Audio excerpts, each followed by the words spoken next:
স্বামী স্ত্রী আমাদের মধ্যে অনেকে আছে স্বামী স্ত্রীর সম্পর্ক বর্তমানে বাংলাদেশের আমার দিকে তাকান বন্ধু, মাঝে মাঝে একটু হাসাই যেন ক্লান্তি না আসে, আপনাদের মধ্যে যেন কোনো ধরনের ভারী মনোভাব না আসে। আমার দিকে তাকান বন্ধু, স্বামী স্ত্রীকে আমার আল্লাহ বলেছেন সুন্দর করে চলার জন্য, মোহাব্বত লাগায়া চলার জন্য। ও বন্ধু আমার দিকে তাকান, আমি আপনাদেরকে বলে দেই, আমার দিকে তাকান, কথা বলা যাবে না। আমি কি বলতে চাই, আল্লাহ রাসূল বলেছে ওই যে স্বামীটা পান খায় কি খায়, কথা বলেন, যে স্বামীটা কি খায়?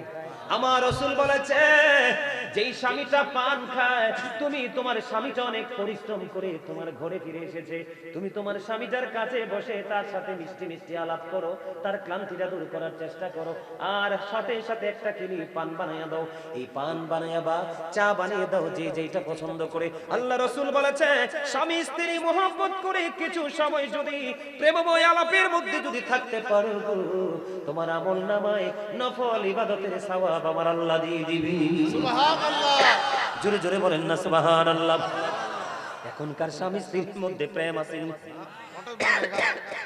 আরো জোরে বলেন আসেনি? এখনকার স্বামী স্ত্রী হলো ইঁদুর এবং বিড়ালের মতো। কিসের মতো? বিড়ালে যদি ইঁদুর পায় কি করে? বিড়ালে ইঁদুর পাইলে কি হয়? খুশি হয়, কারণ চেপে ধরে তার পেটের খিদা নিবারণ করতে পারে। ও বন্ধু, এখনকার স্বামী স্ত্রী ইঁদুর বিড়ালের মতো সম্পর্ক, বাচ্চাগুলো কেমন জানি হয়, ঠিক কিনা বলেন? না আমি খাইবো না, আমার 5 ঘন্টা ওয়াজ করলো ইনশাআল্লাহ কিছু লাগবে না। লাগে না, এটা লাগে না, আপনি খান, আমি অর্ডার দিছি তো, অনুমতি দিছি তো, আলহামদুলিল্লাহ বলেন না কেন? ইঁদুর আর বিড়ালের মতো স্বামী স্ত্রীর সম্পর্ক বন্ধু।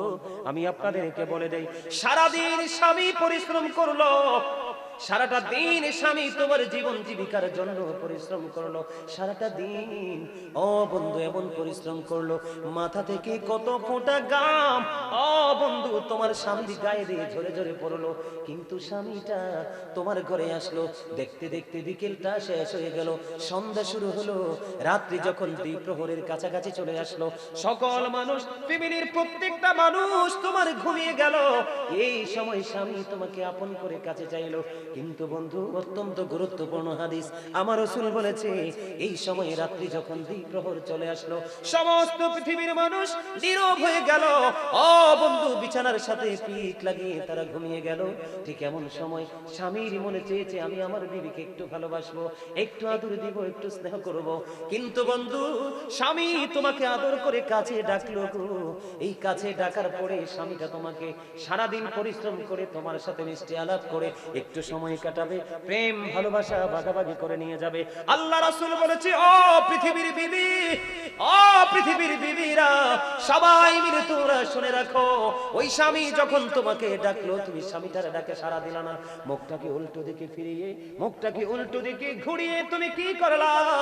মুখটাকে উল্টো দিকে ঘুরাইয়া তুমি মুখটাকে ফিরিয়ে তুমি সারাটা রাত কাটিয়ে দিলা, এই দিক দিয়ে তুমি অন্যদিকে মুখটা ঘুরিয়ে রাখলা, স্বামী অনেক বেশি যন্ত্রণা নিয়ে তিনিও আরেকটা দিকে মুখটা ঘুরিয়ে রেখে তিনি সারাটা রাত পার করে দিল। বন্ধু, যখন আল্লাহ রাসূল বলেছেন যখন তুমি স্বামীর কলিজায় আঘাত দিলা, ডাকি তুমি সাড়া দিলা না, ঠিক তখন থেকে ওই সকাল পর্যন্ত বন্ধু অভিশাপের ফেরেশতারা ওই নারীটাকে লানত দিতে থাকে, অভিশপ্ত করতে থাকে। জোরে জোরে বলেন না নাউজুবিল্লাহ, আর জোরে বলেন না নাউজুবিল্লাহ। সবচেয়ে বেশি গুরুত্বপূর্ণ, সবচেয়ে বেশি রিস্ক থাকে কোন জিনিস রান্না করতে গেলে জানেননি? তারা তো বলছে না, দেখছেন নি শিকারি ফলাফাইন, সবচেয়ে বেশি দাদারা বলেন, মরু ফলাফাইনে বলতে হবে না, কারণ ফলাফাইনে ক্লাসে এখনো যায় নাই, ছেলেরা বলতে পারবে না, আপনারা চাচা দাদারা বলেন সবচেয়ে বেশি রিস্ক থাকে কি চাল দিতে গেলে, কথা কন না কেন? দুধ রান্না করতে, দুধ রান্না করা অত্যন্ত গুরুত্বপূর্ণ, অত্যন্ত রিস্ক। একটা বার যদি দুধ উতরাইতে পারে, নিচের দিক দিয়ে যদি চুলাটা না কমায়, পুরো দুধ বন্ধু পোহাপো চুলাই পড়ে পড়ে যাবে। বলে হুজুর আপনি জানেন কেমনে? আমি জানি, কারণ আমি মায়ের সাথে এমন কোন কাজ বাদ নাই যে আমি করি নাই। আলহামদুলিল্লাহ কন না কেন? মায়ের কাপড় কাচা থেকে ডেক মাজি দিয়ে থাকা থেকে মায়ের ফ্যামিলির কাজ যতগুলো করা দরকার প্রত্যেকটা কাজ আমি আমার মায়ের সাথে করেছি। আপনি প্রশ্ন করলে সঠিক উত্তর আমি দিতে পারবো বন্ধু। এই জন্য বললাম সবচেয়ে বেশি রিস্ক থাকে দুধ রান্না করতে গেলে। আমার রাসূল বলেছে স্বামী বাহির থেকে চলে আসলো, তোমাকে মহব্বত করে ডাক দিল, আল্লাহ রাসূল বলেছে তোমার চুলায় দুধ যদি বসানো থাকে, তুমি দুধ ফেলে রেখে তোমার স্বামীর ডাকে তুমি সাড়া দিয়ে চলে আসো। জোরে জোরে কন্যা সুবহানাল্লাহ। এখনকার মেয়েরা করেনি কাজ, করেন না, বলেন না করেনি, করবে কোত্থেকে? ওই যে মনে আসেনি শুরু থেকে বলেছিলাম বন্ধু, মেয়ে আসছে ডোল বাজায়া বাজাইয়া, মিউজিক বাজায়া বাজাইয়া, ছেলেও বউ ঘরে উঠাইছে মিউজিক বাজাইয়া। এটা তো আদব কায়দা কিচ্ছুই জানে নাই, ঠিক কিনা বলে? আরো জোরে বলেন। আমাদের দেশের মধ্যে বন্ধু অত্যন্ত ভয়ঙ্কর পরিস্থিতি। আমি আপনাদেরকে বলে দেই স্বামীকে কেমন করে মানতে হবে, স্বামীকে কেমন করে মহব্বত করতে হবে। মদিনাতুল মুনাওয়ারা থেকে বন্ধু একটা ঘটনা আমি আপনাদেরকে বলে দেই, বলবুনি? এখনকাও কিন্তু আমাদের মধ্যে সেই প্রথা অনেকেই ধরে রেখেছে। যারা বন্ধু রাজার মতো পথ চলে, ওই সমস্ত পুরুষগুলো বাড়ি ত্যাগ করার সময় বাড়িতে কাজের লোক দিয়ে যায়। যতদিন স্বামী বাড়ি ফিরে আসবে না ততদিনের খাবার দিয়ে যায় কি যায় না? বন্ধু মদিনাতুল মুনাওয়ারায় আমার দিকে তাকান, মদিনাতুল মুনাওয়ারায় ও বন্ধু এক স্বামী তার স্ত্রীকে বাড়িতে রেখে গেলেন। রেখে যাওয়ার সময় বিবিকে বলে গেলেন, বিবি রে, তোমার আমি আসা পর্যন্ত যা কিছুর প্রয়োজন হবে সব কিছু আমি তোমাকে ঘরে তুলে দিয়ে গেলাম, আর আমার বাড়িতে একজন লোক দিয়ে গেলাম যিনি তোমার সুবিধা অসুবিধা দেখবে। বন্ধু স্বামী বিবিকে দিয়ে চলে গেল, বিবিও স্বামীর কথা মেনে পথ চলতে লাগলো। হঠাৎ করে বিবির বাবার বাড়ি থেকে খবর আসলো যে তার বাবা সিরিয়াস অসুস্থ। এই খবর শোনার পরে ওই মদিনাতুল মুনাওয়ারায় আমার রাসূলের জামানায় যখন এই বাবার বাড়ি থেকে খবর আসলো স্বামী ও বন্ধু সব কিছু দিয়ে চলে গেল, বাবার বাড়ি থেকে খবর আসলো বাবা অসুস্থ। এবার কি করলেন? ওই বাড়ির যে কাজের লোকটাকে পাঠালেন মদিনাওয়ালার কাছে। এবার মদিনাওয়ালার কাছে চলে গেলেন, যাওয়ার পরে বললেন, ইয়া রাসূলুল্লাহ, ইয়া হাবিবাল্লাহ, নবী গো, ও প্রাণের নবী, আমার যে মালিকিনী তেনাকে ওনার স্বামী বাড়িতে রেখে গেছে। এখন ওনার বাবার বাড়ি থেকে খবর আসলো, ওনার বাবার বাড়ি থেকে বন্ধু খবর আসলো ওনার বাবা অসুস্থ, কিন্তু ওনার স্বামী বলে গেছে আমি না আসা পর্যন্ত তুমি আমার সীমানা ত্যাগ করতে পারবা না। এই কথা বলার পরে আমার নবীজি জানিয়ে দিলেন, না না না, যদি তার স্বামী যদি তাকে এমন অর্ডার করে থাকে তাহলে সে তার বাবার বাড়ি যেতে পারবে না। বন্ধু এত ভদ্র, এত জেন্টেল, আমরা সবাই জানি সন্তান আলেম হলেই বাবা মা জান্নাতে যাবে। না না না ও বন্ধু, শুধু ছেলেদের কারণে বাবা মা জান্নাতে যাবে এমনটি নয় রে। সত্যিকারের প্রেমময় মেয়ে যদি তুমি দুনিয়াতে আনতে পারো, আল্লাহ যদি তোমাকে দেয়, এই মেয়ে তোমাকে জান্নাত পর্যন্ত পৌঁছে দিতে পারে। জোরে জোরে বলেন না সুবহানাল্লাহ, আর জোরে বলেন না সুবহানাল্লাহ। আপনার মনোযোগ আমার কাছে অত্যন্ত চমৎকার লাগছে, এই জন্য বলছি। যদি ভালো লাগে বসে যান। এই ভাইকে বসতে জায়গা দাও। আলহামদুলিল্লাহ বলেন, আরে জোরে বলেন না, আরে জোরে, আরে আলহামদুলিল্লাহ বলেন না। আমি ওয়াজ করতেছি, আমি ক্লান্ত হই না, আপনারা শুনতে শুনতে ক্লান্ত হয়ে গেলে হইব? কথা কন না কেন? কত গুরুত্বপূর্ণ ওয়াজ জানে, এগুলো আমাদের জানা নাই। এই জন্যই আমাদের সমাজের মধ্যে এত যন্ত্রণা। প্রত্যেকটা এলাকায় ঘরে ঘরে সবচেয়ে বেশি যন্ত্রণা, এটা বিপজ্জনক যন্ত্রণা হলো স্বামী স্ত্রী বাবা। কথা বলেন, প্রত্যেকটা ঘরে ঘরে প্রত্যেকটা এলাকায় এটা দিন দিন এটার পরিধি বাড়তেছে। শুধু ইহুদিদেরকে দেখে দেখে যদি মুসলমানের যে ধর্মীয় রীতি মানতো, ফলো করতো, আলেমদের সাথে যুক্ত থাকতো, তাহলে আমাদের জাতি এত ধ্বংস হতো? ঠিক কিনা বলেন, হতো? বন্ধুরি আমার, এবার শুনেন, ওই মহিলা সিদ্ধান্ত নিলেন, না না না, আমার রাসূল বললেন যাওয়া যাবে না। স্বামীও বলে গেল যাওয়া যাবে না, আমি যাব না। ওই মহিলা তার ঘরের আঙ্গিনায় কাটিয়ে দিল। দেখতে দেখতে দিন চলে যাচ্ছে, রাত চলে যাচ্ছে, সময় ফুরিয়ে যাচ্ছে, কিন্তু বন্ধু এখনো তার স্বামী বাড়ি ফিরলো না। এবার হঠাৎ করে আরেকদিন খবর আসলো, তোমার বাবা আর পৃথিবীর বুকে নাই। কেমন মেয়ে? এবার কি করলেন? আবার ওই কাজের মেয়েটা আল্লাহর হাবিবের কাছে পাঠিয়ে দিলেন। ওই রাসূলের কাছে যাওয়ার পরে বললেন, নবী গো, ওই যে নালিশ নিয়ে এসেছিলাম, ওই মহিলার বাবা আজকে পৃথিবী ছেড়ে চলে গেছে। ইন্না লিল্লাহি ওয়া ইন্না ইলাইহি রাজিউন। এখন ওই মেয়ে কি যেতে পারবে? রাসূল বললেন তার স্বামী কি এখন ফিরে এসেছে? না গো রাসূল না, তার স্বামী তো এখনো ফিরে আসে নাই। আমার রাসূল বললেন স্বামীর অনুমতি ছাড়া যেতে পারবে না। ও বন্ধু কি করলে? ওই মেয়েটা আবারও ধৈর্য ধরলেন, আমার স্বামীর হুকুম এবং আমার রাসূল বলছেন স্বামীর অনুমতি ছাড়া আমি অনুমতি দিব না। এই মেয়েটা গড়ে রইল। ও বন্ধু দেখতে দেখতে আপনারা তো জানেন একটা মানুষ যখন মারা যায় যত দ্রুত তাকে দাফন করা যায় ততই তো উত্তম, কারণ যদি সে অপরাধী হয় সে তার যন্ত্রণার জায়গায় চলে গেল, আর যদি সে জান্নাতি হয় তাহলে সে নিয়ামত ভোগ করার জায়গায় সে চলে গেল। জোরে জোরে বলেন না সুবহানাল্লাহ। বন্ধুরে আমার, এবার দেখতে দেখতে দিন চলে গেল, রাত চলে গেল। ওই বাবাকে কবরে দাফন করা হলো গো। কবর যখন দাফন করা হলো, আল্লাহ রাসূল খবর পেয়ে গেলেন রাত্র নিশি গভীরে প্রাণের নবীজির কাছে খবর চলে আসলো ওই যে মেয়েটা স্বামীর কথা মেনেছে, স্বামীর হুকুম মেনে বাড়ির আঙিনায় নিজেকে আবদ্ধ রেখেছে আর রাসূলের কথা মান্য করেছে। শুধুমাত্র এই মেয়েটার এই পথ চলার কারণে, পর্দা করার কারণে, স্বামীর কথা মানার কারণে, আল্লাহ রাসূলের কথা মানার কারণে আল্লাহ রাব্বুল আলামিন খুশি হইয়া তার বাবার পুরো জীবনের গুনাহগুলো আমার আল্লাহ মাফ করে দিয়েছে। জোরে জোরে বলুন সুবহানাল্লাহ। বন্ধুরি আমার রাসূল বলে দিয়েছেন আল মারওয়াতু ইযা সাল্লাতু খামসাহা, যে স্ত্রী লোক 5 ওয়াক্ত নামাজ পড়বে ও সামাজ শাহরাহা, লজ্জাস্থানে রোজা রাখবে, ও সামাজ শাহরাহা, রমজান মাসে রোজা রাখবে, আহসানাত ফারজাহা, লজ্জাস্থানের হিফাজত করবে, আতওয়াত বালাহা ফালতাদখুল মিন আইয়াবিল জান্নাতি শাআত। আল্লাহ রাসূল বলেছেন যেই মহিলা যেই নারী 4টা কাজ করবে, ও আমার মা বোনদেরকে ডেকে ডেকে বলছি গো, যেই নারী 4টা কাজ করবে, একটা হলো 5 ওয়াক্ত নামাজ পড়বে, রমজান মাসে রোজা রাখবে, লজ্জাস্থানকে হেফাজত করবে, পর্দায় থাকবে। আল্লাহ রাসূল 4র্থ নম্বরে বলেছে যেই বিবি স্বামীর কথা মেনে চলবে, আল্লাহ রাসূল বলেছেন কাল হাসরের দিন তার জন্য 4টা জান্নাতের দরজায় খোলা থাকবে, সে যেটা দিয়ে মন চায় সেটা দিয়ে ঢুকতে পারবে। আমার আল্লাহ তার জন্য পুরো রাস্তা উন্মুক্ত করেছে। সুবহানাল্লাহ। জোরে বলেন না সুবহানাল্লাহ। তাহলে মা বোনেরা, নারীরা তার স্বামীকে মূল্যায়ন করতে হবে।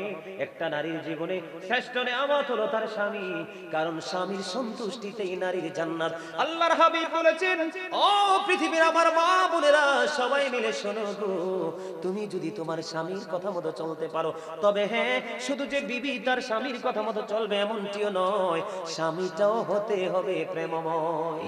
বাংলাদেশে অনেক স্বামী আছে অসভ্য, ঠিক কিনা বলেন? অনেক স্বামী আছে অসভ্য। আমি অসভ্যতার লাইনে পড়ে আসতেছি, আগে মা বোনদের সাইডটা আমি শেষ করে নেই বন্ধু। আল্লাহ রাসূল বলেছেন কোন বিবি যদি ইন্তেকাল করে, ইন্তেকাল করার পরে তার স্বামী যদি বিবির জন্য কান্না করতে গিয়ে, আফসোস করতে গিয়ে একটা ফোঁটা চোখের পানি যদি ফালায়, আমার রাসূল জানিয়ে দিয়েছে ওই নারীর জান্নাত কেউ আটকাতে পারবে না, বিনা হিসাবে যাবে সেই জান্নাতে। জুড়ে জুড়ে বলেন না সুবহানাল্লাহ। বন্ধুরে আমার, আমাদের গ্রামের মধ্যে একটা শয়তানি চলে, এটাও কিন্তু কিতাব থেকে সংগ্রহ করা। সেই শয়তানিটা হলো, এটারে আমরা আঞ্চলিক ভাষায় বলি জোলা। বুঝেননি? বলে বাবার বাড়ি নিয়ে জোলা করছে। কথা বললা কেন? মানে স্বামীর পকেট কেটেছে বিবি। স্বামীর পকেট কাটলে বিবির এটা দোষ না। স্বামীকে না জানিয়ে যদি বিবি স্বামীর পকেট থেকে টাকা নিয়ে খরচ করে, এটা দোষেরও না, এটা চোরিও না, এটা কোনো কিছু না, বরং এটা হলো প্রেম। কথা বলেন না কেন? কিন্তু বন্ধু সমস্যাটা হলো কোথায়? সমস্যাটা আমি আপনাদের সামনে একটুখানি তুলে ধরবো। এই সমস্যাটা কোথায় বন্ধু? সমস্যা হলো আপনি স্বামীর পকেট থেকে টাকাগুলো নিয়ে গেলেন, কিন্তু বাবার বাড়ি রাখতে সময় যখন হলো স্বামীর কাছে আবার এনে দিলেন বাবার বাড়ির কথা বলে। আছে না নাই? আপনাদের এলাকায় মনে হয় এরকম নাই, কিন্তু আমি আমার জীবনে এমন শয়তান মহিলা দেখছি। কথা কন না কেন? কি করে? স্বামীর পকেট থেকে নেওয়া দোষের না, কিন্তু স্বামী যখন গর্তে পড়বে বাবার বাড়ির নাম করে এনে স্বামীকে দেওয়া, এটা হলো অন্যায়। দিয়েছো তো দিয়েছো, সপ্তাহ পর পর স্বামীকে তুমি প্রেসার দিচ্ছ, তুমি আমার বাবার বাড়ির টাকাটা দিচ্ছ না কেন? কিন্তু না না না বন্ধু, এটা সত্যিকার অর্থে স্বামীর টাকা। এটা গেল একটা দোষ। আরেকটা দোষ হলো আমাদের দেশে, আমাদের বাংলাদেশের মধ্যে গ্রামে গ্রামে মহল্লায় মহল্লায় এক ধরনের নারী আছে, সকালে রান্না করে ডিউটি করতে থাকবে, এই বাড়ি কি বোধ ওই বাড়িতে। আছে না নাই? কথা বলেন, আছে না নাই? এই কথাগুলো কেন বলছি আমি ব্যাখ্যা দিচ্ছি বন্ধু। মদিনাতুল মুনাওয়ারায় এক বুড়িমা স্বপ্নে দেখলো, আমার দিকে তাকান, গভীর রজনীতে খৌফে দেখলো তার মেয়েটার এমন অবস্থা, মাথার মধ্য দিয়ে বন্ধু পেরেক ঢোকানো হচ্ছে, হাতের তালুতে বন্ধু আগুন পেরেক বসানো হচ্ছে, আগুনের শিকল পরিয়ে দেওয়া হচ্ছে, তার পায়ে এত যন্ত্রণা, চিৎকার করতেছে বন্ধু। এবার মেয়েটা স্বপ্ন দেখলেন, মা পাগল হয়ে গেলেন। স্বামী মেয়েটা স্বপ্ন যোগে মেয়েটার সাথে কথা বললেন, মা তোমার এই অবস্থা কেন? মা গো, এটার কারণ হলো আমার জীবনে কোনোদিন আমি আমার স্বামীকে মূল্যায়ন করি নাই। জোরে জোরে কন্যা নাউজুবিল্লাহ। এখন তো মা জানতে পারলেন স্বপ্নের কথা বলতেছি, বুড়ি মা বেঁচে আছে, মা দেখতেছে মেয়ে স্বামী রেখে পৃথিবী ছেড়ে চলে গেল। এবার দৌড়ে চলে গেল মদিনাওয়ালার কাছে। মদিনাওয়ালা শরীফ সর্বপ্রথম গেলেন ওই মহিলার স্বামীর কাছে। স্বামীর কাছে যাওয়ার পরে বললেন, বাবা তোমার স্ত্রী আমার মেয়ে সে কবরে বড় ভয়ঙ্কর অবস্থায় আছে, তুমি আল্লাহর ওয়াস্তে ক্ষমা করে দাও। এবার তার স্বামী ডাক দিয়ে বলল, না না না, আমি জীবনে কোনোদিন তাকে ক্ষমা করব না। কেন রে বাবা? এটার কারণ হলো সে কোনোদিন আমাকে মূল্যায়ন করে নাই, আমার কথা কোনোদিন সে শোনেনি। প্রত্যেকটা সেক্টরে সেক্টরে সে আমাকে ওভারটেক করেছে, আমার কলেজে আগুন দিয়েছে, সে মরে গেছে, কিন্তু তার দেওয়া আগুন এখনো আমার হৃদয়ে দাউ দাউ করে চলছে। শাশুড়ি বুঝতে পারলেন না না না, তার স্বামী কোনোদিন তাকে ক্ষমা করবে না। এবার তিনি দৌড়ে চলে গেলেন মদিনাওয়ালার কাছে। ইয়া রাসূলুল্লাহ, ইয়া হাবিবাল্লাহ, নবী গো, ও নবী, আমি খৌফে দেখেছি আমার মেয়েটা অত্যন্ত ভয়ঙ্কর বিপদে আছে, আর একটা মাত্র কারণ সে তার স্বামীর অসন্তুষ্ট, স্বামী তার উপর অসন্তুষ্ট। আমি আমার ওই মেয়ের হাজবেন্ডের কাছে গিয়েছি, সে বলেছে সে ক্ষমা করবে না। এই কথা বলার পরে আবার কি করলেন বন্ধু? আল্লাহ রাসূল ওই স্বামীকে ডাকলেন, ডাকার পরে স্বামীকে ডাক দিয়ে বললেন, তুমি তোমার বিবিকে ক্ষমা করবে না? এবার তিনি বললেন, ইয়া রাসূলুল্লাহ, সে আমার কলিজায় আগুন দিয়েছে। আমার নবীজি বললেন, তুমি তোমার বিবিটাকে ক্ষমা করে দাও, তাহলে তোমার আল্লাহ তোমাকে ক্ষমা করে দিবে। তারপরে স্বামী তাকে ক্ষমা করে দিলেন, আর মেয়ে তার কবর হয়ে গেল জান্নাতের টুকরা। জোরে জোরে বলেন না সুবহানাল্লাহ। তাহলে স্বামীর কলিজায় আগুন দেওয়া যাবে না, স্বামীর কথা অমান্য করা যাবে না, স্বামীর অনুমতি ছাড়া দেদারসে চলাফেরা করা যাবে না। মনে রাখবেন, একটা নারীর জন্য তিনটা পুরুষ গুরুত্বপূর্ণ। কয়টা? একটা নারী তার বাড়ি ছেড়ে অন্য কোথাও যেতে হলে, কোথাও যদি যেতে হয়, বন্ধ হয়তো তার বাবা থাকতে হবে, বিয়ে হলে তার স্বামী থাকতে হবে, অন্যথায় তার পেটের সন্তান যদি উপযুক্ত হয় সন্তানকে নিয়ে যেতে হবে, অন্যথায় কোনো নারী একা একা পথ চলতে পারবে না। কারণ নারী হলো শয়তানের রশি, নারীকে শয়তান কুমন্ত্রণা দিয়ে বেশি নষ্ট করে দেয়, ঠিক কিনা বলে?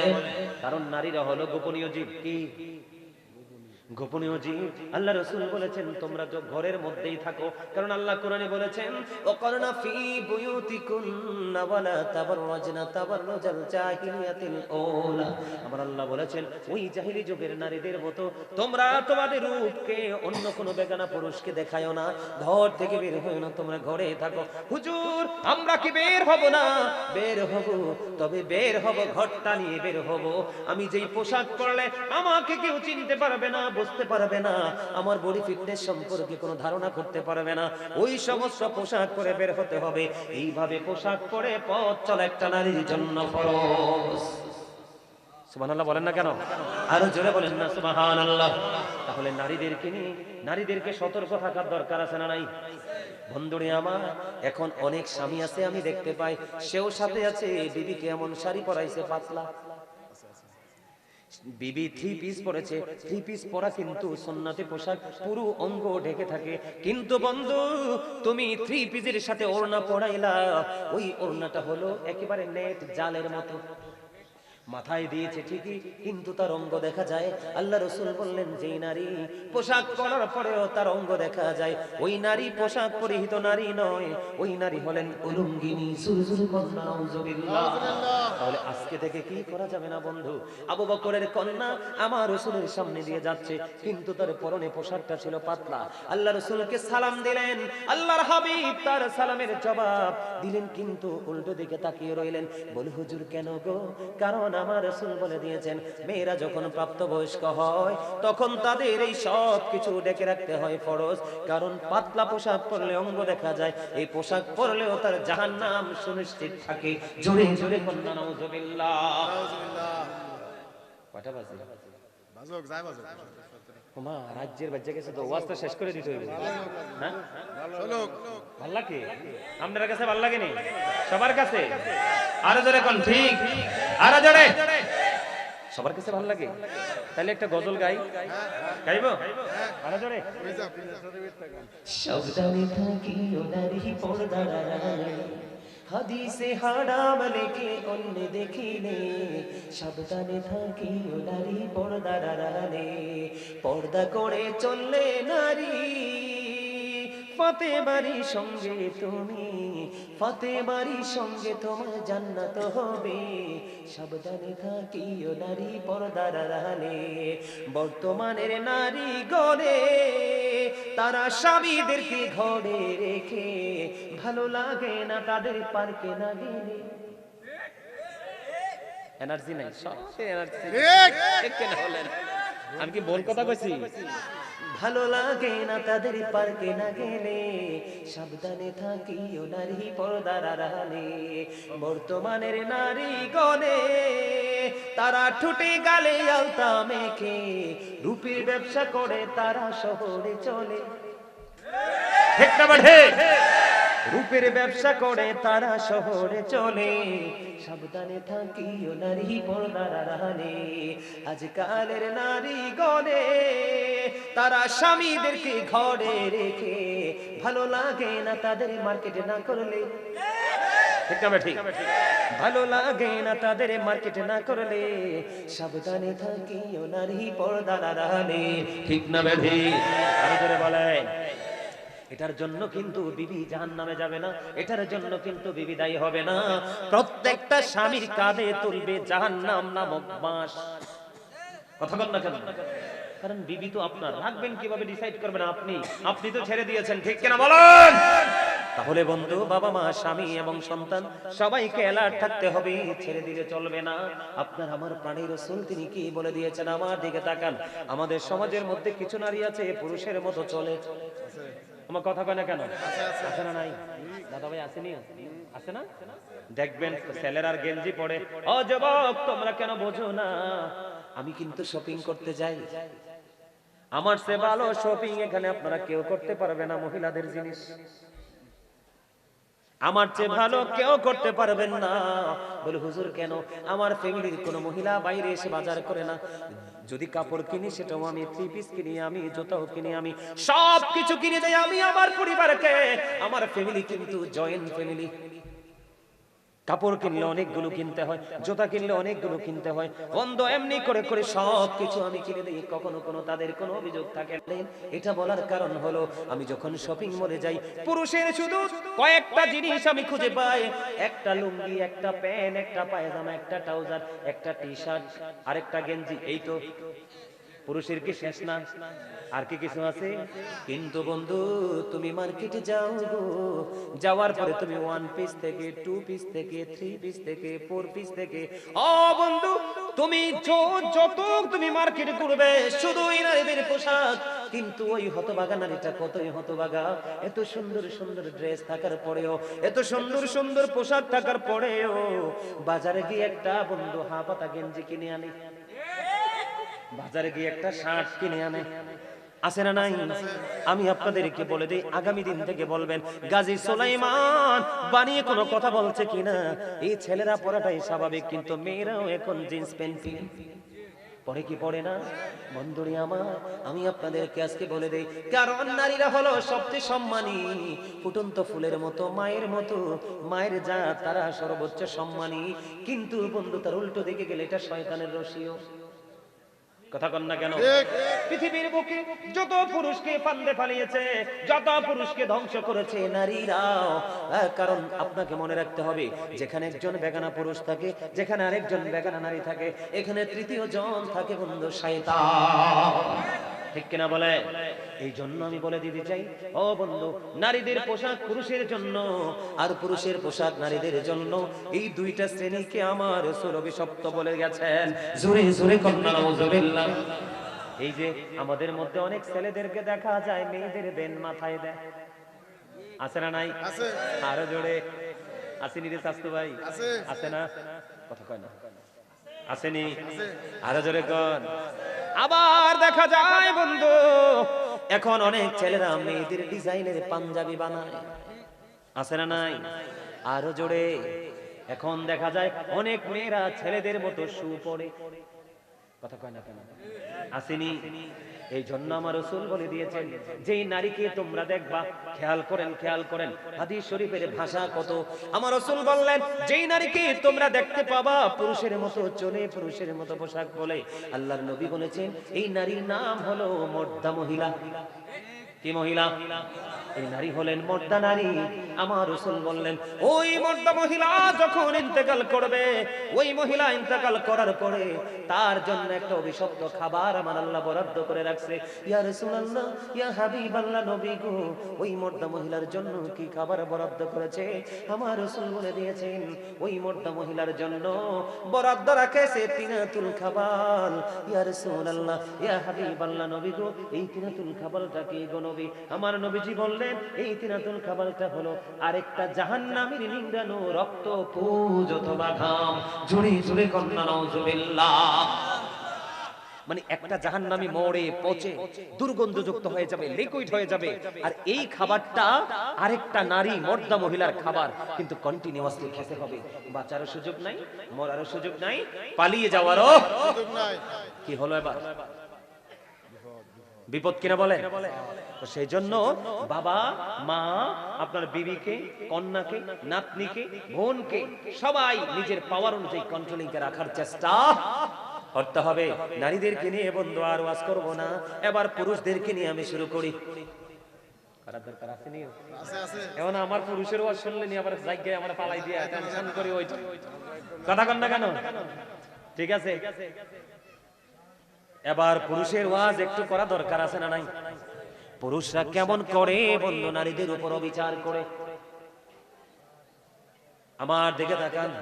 ওই যে বলেছিলাম, একটা নারী তার স্বামীর ডাকে সাড়া দিল না, সারা রাত তার জন্য লানত বরাদ্দ হলো, অভিশাপ বরাদ্দ হলো আল্লাহর পক্ষ থেকে।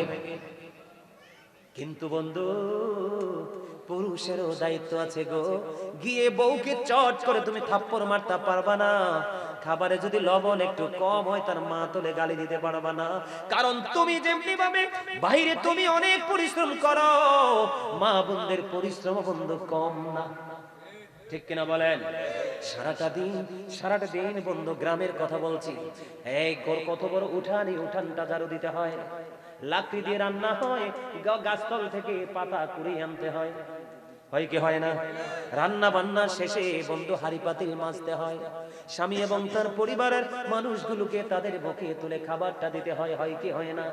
বন্ধুরে, তারা দিনে ৩-৪ বার আগুনের কাছে যাইতে হয়। সবচেয়ে বড় কষ্ট হলো তার যে ওদরের সন্তান, ওই সন্তানের দায়িত্ব অতিরিক্ত ভাবে পালন করতে হয়, হয় কি হয় না? আবার যখন স্বামী বাড়িতে আসলে অসুস্থ দেখা যায়, ও বন্ধু স্বামীর সেবা করতে হয়, শ্বশুর সেবা করতে হয়, শাশুড়ির সেবা করতে হয়। এটা বাংলাদেশের একটা নিয়ম, ঠিক কিনা বলে? তাহলে মেয়েরাও কম কষ্ট করে না, ঘরের বিবিরাও কম কষ্ট করে না। সবচেয়ে বড় কষ্ট হলো, ও বন্ধু তুমি তোমার ঘরে বিবিকে রেখে মোবাইলের মাধ্যমে, ফেসবুকের মাধ্যমে অন্য নারীর সাথে নষ্ট মনোভাব নিয়ে কথা বলো, আছে না নাই? ঘরে বউ রেখে তুমি আরেকটা বিয়ে করে ফেললা, আছে না নাই? নারীদের কষ্ট কিনা বলেন বন্ধু? আল্লাহ রাসূল বলে দিয়েছেন, তোমার যদি মনে চায়, তোমার যদি পাওয়ার থাকে, তুমি 4টা বিয়ে করো। কয়টা? আরো জোরে বলেন, কয়টা? 4টা বিয়ে করো। ও বন্ধু, সবকিছু তোমার সমান করে 4 জনকে দিতে হবে, এবং তোমার দেহের ভাগটাও তুমি সমান করে 4 জন বিবিকে দিতে হবে। ও বন্ধু, আল্লাহ রাসূল বলে দিয়েছেন, যে বিবি, যে স্বামী তার বউ 2টাকে বিয়ে করলো অথবা 3টাকে বিয়ে করলো বন্ধু, কিন্তু বিয়ে করার পরে একটাকে বেশি ভালোবাসে, একটাকে বেশি দেয়, আরেকটাকে দেয় না, ওই স্বামীটাকে কাল হাসরের ময়দানে কুজু করে দাঁড় করানো হবে। জোরে জোরে কন্যা নাউজুবিল্লাহ। স্বামীরও কিন্তু পানিশমেন্ট আছে। আপনার রায় পেলে যেমন বিবি জান্নাত চলে এসেছি, আর আপনার বিরুদ্ধে যদি আপনার বিবি অভিযোগ করে দেয়, তাহলে আপনি অটো হয়ে যাবেন, ইওর আন্ডার অ্যারেস্ট, ঠিক কিনা বলে? অত হাত করা লেগে যাবে। হাত করাটা আরো ভয়ঙ্কর আছে বন্ধু। বর্তমানে অনেক দেখেছি, আমার কাছে নালিশ এসেছে, অনেক স্বামী আছে বন্ধু, অনেক স্বামী আছে বিবিকে বিয়ের পরে তার মোহরানা দেয় না। আমার কথা কয় না, আছে না নাই? মোহরানা দেয় না, আছে না নাই? আমার কথা কন না কিনলে, কিন্তু আপনিও মোহরানা দেন নাই, বিবিও আপনাকে মাফ করে নাই। আমার নবীজি জানিয়ে দিয়েছে স্ত্রীর হক আদায় করতে হবে। কেমন করে জানো? বিবিকে বিয়ে করেছো, তার মোহরানা তুমি তাকে বুঝিয়ে দাও। এই বর্তমানে এখনো আমাদের বাংলাদেশে অনেক মারা লাঞ্ছিত হচ্ছে, অপমানিত হচ্ছে, কারণ স্বামী যাওয়ার সময় তাকে কিছু দিয়ে যায় নাই। যদি দিয়ে যাইতো, কেউ না কেউ তার অর্থের জন্য তাকে একটু ভালোবাসতো, একটু আদর করতো, তার সেবা যত্ন করতো। ও বন্ধু, এখনকার ম্যাক্সিমাম, বর্তমানে ম্যাক্সিমাম ঘরে পুত্রবধূ হলো 100% ভয়ঙ্কর ডাইনি। কথা বলেন না কেন? আছে না নাই? আছে না নাই? চুপে চুপে স্বামীর পকেট কেটে বাবার বাড়ি পাঠাবে, কিন্তু শাশুড়িকে দেখলে আঁচল তলে লুকাবে। কথা কন না কেন? বন্ধুরে আমার, এই জন্য আমি আপনাদেরকে বলে দিতে চাই, আল্লাহ রাসূল বলে দিয়েছেন তুমি তোমার বিবিকে বিয়ের পরে মোহরানাটা দিয়ে দাও। তার কারণ হলো আমার নবীজি বললেন, যেই স্বামী বিবির হক আদায় না করে ইন্তেকাল করলো, তাকে কাল হাসরের ময়দানে জিনাকারীদের অন্তর্ভুক্ত করে দেওয়া হবে। জোরে জোরে কন্যা নাউজুবিল্লাহ। কি বুঝতে পারছেন না কিছু? হ্যাঁ, বিবিকে তার প্রাপ্য বুঝিয়ে দিতে হবে। আপনি দোকানে চা খেয়েছেন, বিবির জন্য চা নিতে হবে। আপনার পরনের জন্য পাঞ্জাবি কিনেছেন, বিবির জন্য তার পছন্দ মতো কিছু কিনতে হবে। ও বন্ধু, আপনি দোকানে মিষ্টি খেয়েছেন, বিবির জন্য মিষ্টির ব্যবস্থা করতে হবে। আপনি বাইরে খেয়ে পেট ভরে চলে আসলেন, কিন্তু বিবিটা আপনার জন্য অপেক্ষা করতে থাকলো। ওই বিবির জন্য আপনি বরাদ্দ দিবেন কি? কথা বলেন, আমার কথা কি বুঝতেছেন? আরো জোরে বলেন। তাহলে স্বামীর যেমন কর্তব্য আছে, স্ত্রীরও তেমন কর্তব্য আছে। তবে স্বামী স্ত্রী দুইজন যদি আপনাদেরকে ঠিক থাকতে হয়, তাহলে আপনাকে আমাকে একটা কাজ করতে হবে, মেয়েটাকে বিয়ে দিতে হবে। বন্ধু, বড়লোক টাকাওয়ালা পড়ে আপনাকে সর্বপ্রথম খেয়াল করতে হবে ছেলেটা আল্লাহওয়ালা কিনা। কি ছেলেটা আল্লাহওয়ালা কিনা? আর ছেলের ক্ষেত্রে আপনাকে খেয়াল করতে হবে মেয়েটা সুন্দরী রূপসী, এটা তো ভাববেন, কিন্তু তার আগে আপনাকে খেয়াল করতে হবে ওই মেয়েটা আল্লাহওয়ালা কিনা। মেয়েটা ধনীও না, মেয়েটা বড় লোকের বেটিও না, বংশ মর্যাদাও ভালো না, দেখতে অপূর্ব সুন্দর দেখা যায় না। আপনার আমার প্রাণের রাসূল তিনি জানিয়ে দিয়েছেন, কিন্তু গরিব, কালো, কিন্তু আল্লাহওয়ালা বুজুর্গ ফরেজগার, ওই রকম মেয়ে যদি তুমি পাও, এটা যদি কান কাটা বাদী দাসী হয়, তুমি তাকেই বউ করে গড়ে তোলো, কারণ এটার ঘর থেকে তোমার ঘর আলোকিত করে আসবে নূরানী সন্তান। সুবহানাল্লাহ বলেন না? আরো জোরে। বুঝতে পারছেন? আরো জোরে কর। পারছেন তো? তাহলে দুজনই সচেতন হতে হবে, এবং সচেতনতাটা শুরু থেকে অবলম্বন করতে হবে। মাঝামাঝি এসে শেষে এসে সচেতনতা অবলম্বন করে কোনো ফায়দা নাই। আছে? আরো জোরে বলেন। নারীর যেমন পর্দা ফরজ, পুরুষেরও পর্দা ফরজ। নারীরা পোশাক পরবে, মাথা থেকে পা পর্যন্ত ঢেকে রাখবে, হাতের তালু দেখাতে পারবে, পায়ের তালু দেখাতে পারবে, বিশেষ কোনো প্রয়োজন হলে মুখটা দেখাতে পারবে, আর না হয় পুরো শরীর ঢেকে রাখা ফরজ। আর পুরুষের পর্দা হলো যেই কোনো পোশাকে পরেন আপনি উপর দিয়ে থাকবে নাভি বরাবর। কি বরাবর? উপর দিয়ে থাকবে নাভি বরাবর, আর নিচে দিয়ে থাকবে টাকনুর উপর, হাঁটুর নিচে টাকনুর উপরে। বুঝতে পারছেন? এইভাবে পোশাক পরা পুরুষের জন্য উপর দিয়েও নাভির নিচে, নিচে দিয়েও টাকনুর নিচে, ঠিকানা হয়ে যাবে জাহান্নাম। ঠিকানা হয়ে যাবে কি? জাহান্নাম। কথা কি বুঝতে পারছেন? তাহলে আমাদেরকে কি করতে হবে? এই আইন, এই পথ চলে আমাদেরকে চলতে হবে, ঠিক কিনা বলেন? সম্মানিত উপস্থিতি, অনেক আলোচনা হয়ে গেছে। কয়টারে বাজে? 11:30 বাজে গেছে। আর কয় পর্ব চলবে? আলহামদুলিল্লাহ বলেন। আরো জোরে হাঁটো মহব্বতে। মনু আছে কি? না কিছু না, কিছু তো নিশ্চয়ই আছে, না লিয়ানে গেছেন কি? ও আচ্ছা, পার্সোনাল। আচ্ছা ঠিক আছে, তাহলে আমার ইন্টারফেয়ার করার কোনো দরকার নাই, ঠিক না বলেন? আরো জোরে। তাহলে স্বামী স্ত্রী দুজনে কি করতে হবে? দুজনেই ইসলামের আইন মেনে চলতে হবে সুন্দর করে পথ। ওয়াশিরুহুন্না বিল মারুফ, আল্লাহ বলেছে, আমি না। এই স্বামী স্ত্রীর মধ্যে যদি গন্ডগোল তৈরি হয় তাহলে সবটা সেক্টর গন্ডগোলে পরিণত হয়, বুঝেন নাই? কারণ মেয়েটাও দেখছে সারা জীবন আব্বার আর মার ঝগড়া, ছেলেটাও দেখছে সারা জীবন বাবার আর মার ঝগড়া, এটা বউ না এটা বউ লোকে ঝগড়া করবো, আর মেয়েটা যেখানে যাবে সেখানে স্বামীর সাথে ঝগড়া করবে, আছে না নাই? এজন্য আপনাকে আমাকে কি হতে হবে? সাবধান, সচেতন হতে হবে। হবে কি হবে না? আমাদেরকে সেই আইন মেনে চলতে হবে। হবে তো?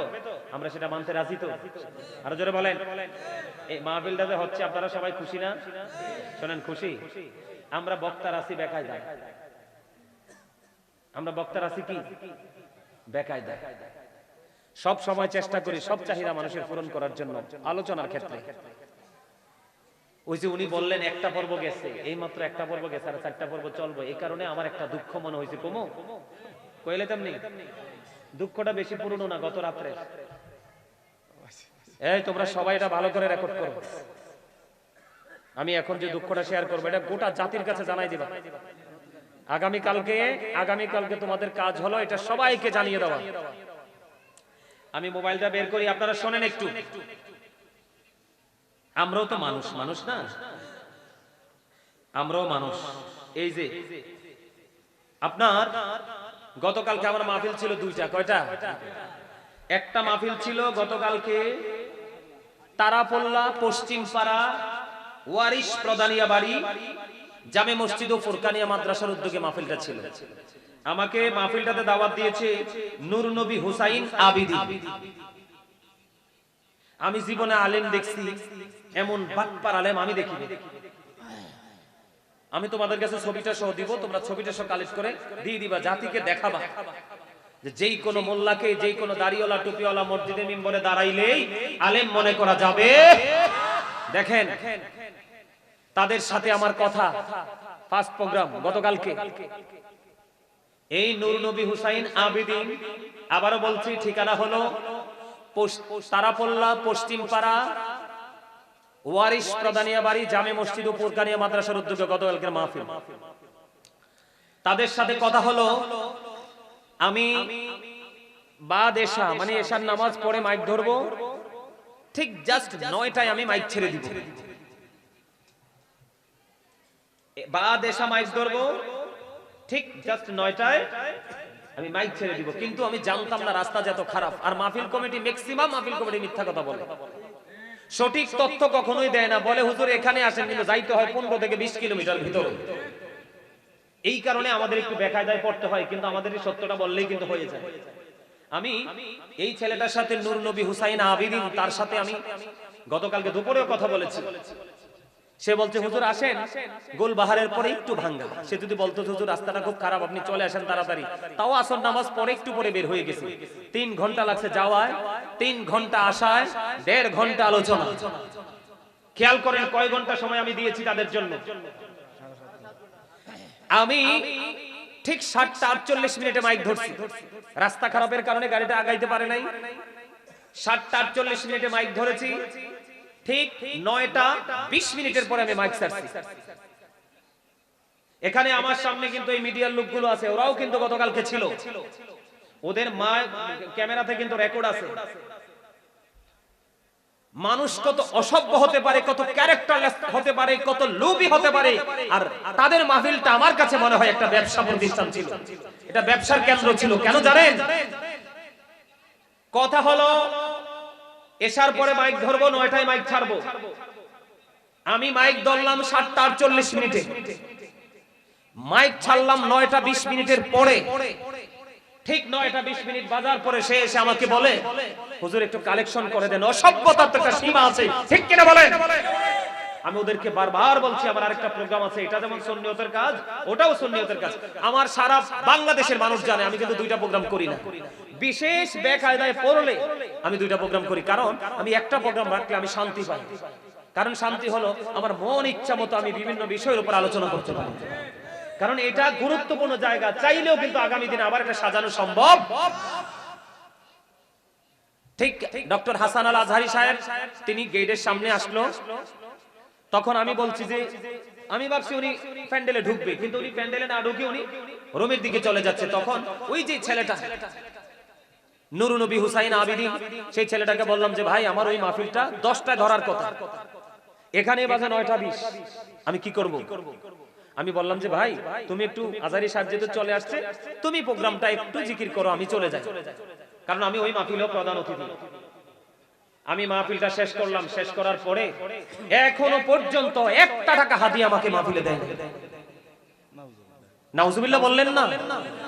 যাইতে লাগছে কয় ঘন্টা, আইতে লাগছে কয় ঘন্টা, মাহফিল করছি কয় ঘন্টা, তাহলে কয় ঘন্টা দিলাম? 7.5 ঘন্টা। এই অসভ্য আজকে আপনার বিকেলে যেই কোন এক মিডিয়ার মাধ্যমে খবর পাঠাইছে যে আমি যদি এই মানে মিডিয়ার সামনে সত্যটাকে প্রকাশ করি, সে নাকি তার নাকি অনেক বড় বড় লোক আছে, সে নাকি আমার বিরুদ্ধে রিঅ্যাকশনে যাবে। নাউজুবিল্লাহ বললেন না? আরে বেরা, আমরা হইলাম ইন্টারন্যাশনাল পাখি, গোটা পৃথিবীর মানুষ আমাদের জবান থেকে কথা শোনার জন্য ওদের আগ্রহে বসে থাকে। আপনারা কি অসংখ্য মানুষ বসে আছেন না? এত লম্বা সময় আলোচনা করেছি, আপনাদের মধ্যে কোনো ক্লান্তি তো আমি দেখতে পাচ্ছি না। আমি যাবো কি করে আপনাদেরকে ছেড়ে? আলহামদুলিল্লাহ বলেন। অত্যন্ত দুঃখ ভরা হৃদয় নিয়ে কথাগুলো বলছি। সে বলতেছে অনলাইনে বললে নাকি কি করবে, তার অনেক বড় বড় লোক আছে, রিঅ্যাকশনে যাবে। আমি বলছি তোমার দূর কতটুকু, তোমার কত বড় লোক আছে, আমার সাথে বসো। দোষ কি আমার নাকি তোমাদের? আমার বিরুদ্ধে রিঅ্যাকশনে যাবে। এখনো পর্যন্ত 1 টাকা হাদিয়া দেয় নাই। আমি গাড়ি ভাড়া করতে কি দিব? লোকগুলো আছে তাদের পিছনে তো 10 টাকা খরচ, এগুলো করতে কি দিব? কথা বলেন। মাহফিলে আগে হাদিয়াটা পাঠাই দিয়ে চাইলে কয় হুজুর কি জানি বলে, রাস্তায় ধরে ডাকাইতে, আর ওয়াজের শেষে বসাই রাখিস, কমিটির লোক 10 জন মিলে হিসাব করবে, আর বড় হুজুরকে হাদিয়া দিবে। চুল দিয়ে দাড়িটি ওয়াজ করতে করতে ফাকছে। কথা কি বুঝতে পারছেন? আমি গোটা বাংলাদেশের যত আলোচক আছেন, যারা সত্যিকারের আলোচক, তাদেরকে আজকের এই প্রোগ্রাম থেকে আমি একটা বার্তা দিতে চাই, যেই মাহফিলে কালেকশনের কথা বলবে ওই মাহফিল আপনারা রাখবেন না। কারণ এখন বর্তমানে পরিচিত সুপরিচিত যাদের জনপ্রিয়তা এলাকাতে বেশি, ওই সমস্ত বক্তাদেরকে দিয়ে এই নূর নবী হুসাইন আবিদিনের মতো বেয়াদবরা ব্যবসা করে। ঠিক কিনা বলেন? এখনো পর্যন্ত তার মধ্যে কোনো অনুশোচনা নাই, অনুতপ্ত নাই। সে আমার আজকে কি বলে জানেন? আমি ফোন দিছিলাম আজকে দুপুরে, সে বলে আপনার সাথে 1.5 ঘন্টা ওয়াজ করার কথা ছিল, আপনার তো 3 মিনিট কম। আরে অসভ্যর তো একটা ক্লাস আছে, ছোট লোকের তো একটা ক্লাস আছে, বাটপারের তো একটা স্তর আছে। এটা আমি আবারও বলি, এটা মনে চাঁদপুর পড়ছে, কচুয়া চাঁদপুর হাজীগঞ্জ নে পড়ছে। এটা আমি জানি না এটা কোন জেলা পড়ছে, আমার কাছে মনে হচ্ছে চাঁদপুর। আমি আমার সভাপতি সাহেব যেহেতু জানতে চাইছে, আমি একটু বলি, ওইটা হচ্ছে কচুয়া পড়ছে, কচুয়া। আচ্ছা কচুয়া পড়ছে, বুঝছেন? কচুয়া, তারাপোল্লা, পশ্চিমপাড়া, ওয়ারিশ প্রধানিয়া বাড়ি। মাহফিলে গেছি আমি আজকে এই বক্তব্যটা এখানে দেওয়ার মানে হলো, এই শোনেন, এই বক্তব্যটা এখানে দেওয়ার মানে হলো গোটা বাংলাদেশের আহলে সুন্নাত ওয়াল জামাতের অন্তর্ভুক্ত আলেমরা যেন এই বাটপারকে চিনে রাখে। ঠিক কিনা বলেন? আরো জোরে বলেন। আমি চাই না আমার মতো কোন আলেম গিয়ে, শোনেন আরেকটা দুঃখ আছে, তারা যে স্টেজটা করছে রাস্তা থেকে অনেক নিচে, তোমরা দেখো নাই? কালকে দেখো নাই তোমরা? রাস্তা থেকে অনেক নিচে। তো আমি তো রাস্তা ভাঙ্গা 10 মিনিট দেরি হয়ে গেছে ঢুকতে ঢুকতে, তা আমি রাস্তা থেকে নামার সময় আমি কিন্তু পড়ে যাইতেছিলাম। আমার এই বাম পায়ের এই যে গোড়ালির নিচে কিন্তু আমি অনেক ব্যথা পাইছি কালকে, খেয়াল করো নাই? আমি হাঁটতে পারি নাই। এই একটা মানুষ আমার সাথে, একটা মানুষ আমাকে ধরে নাই, সাহায্য করে নাই।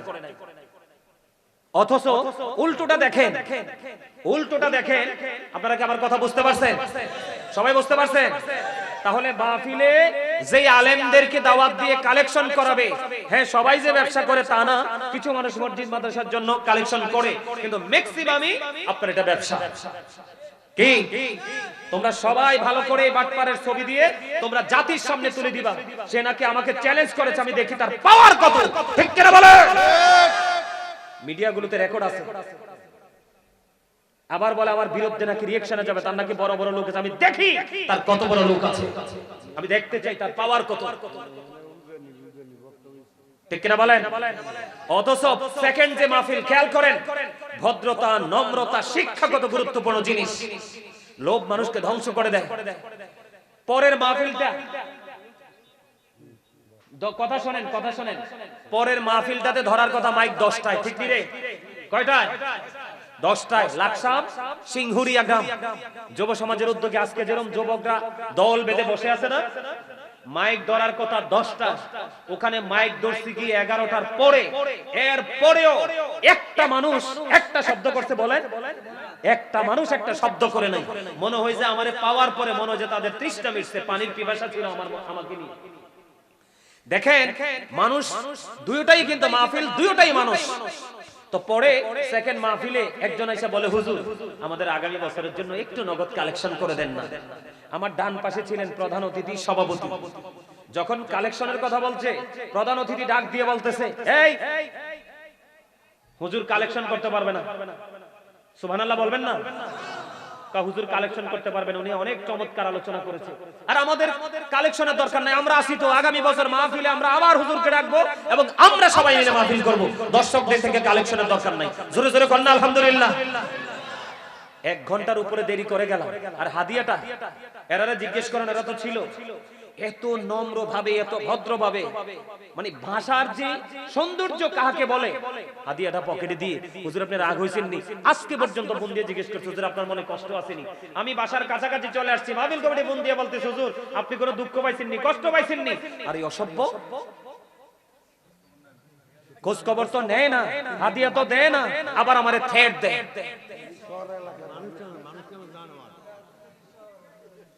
ওই আরেকজনে কইতাছে উজানি শহরে। নাউজুবিল্লাহ বলেন, আরো জোরে বলেন।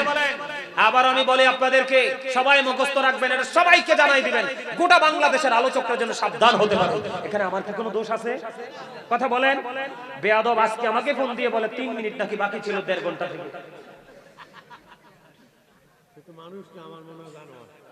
আমি তোমাদেরকে ছবিটা দিব, তা আমার ভিডিওতে আছে, ছবিটা দিব, তোমরা শুধু জাতিকে দেখাবা তার চেহারাটা কত সুন্দর, কিন্তু ভিতরটা কত কালো। আচ্ছা আমার একটা মাহফিলের হাদিয়া না দিলে কি হইতো? আমার কি কিছু হবে? বলেন কিছু হবে? বলতে পারতাছে, হুজুর আমরা গরিব মানুষ। কি বলে? হুজুর আমরা গরিব মানুষ, অনেক অভাবে আমাদের দিন কাটতেছে, রাত কাটতেছে। দুঃখজনক কথা কি শেষ হয়? এই দুঃখের কি শেষ আছে? আমার সাথে যে লোকগুলা গেছে, একটা লোককে আমি 1 গ্লাস পানিও খাওয়াই না।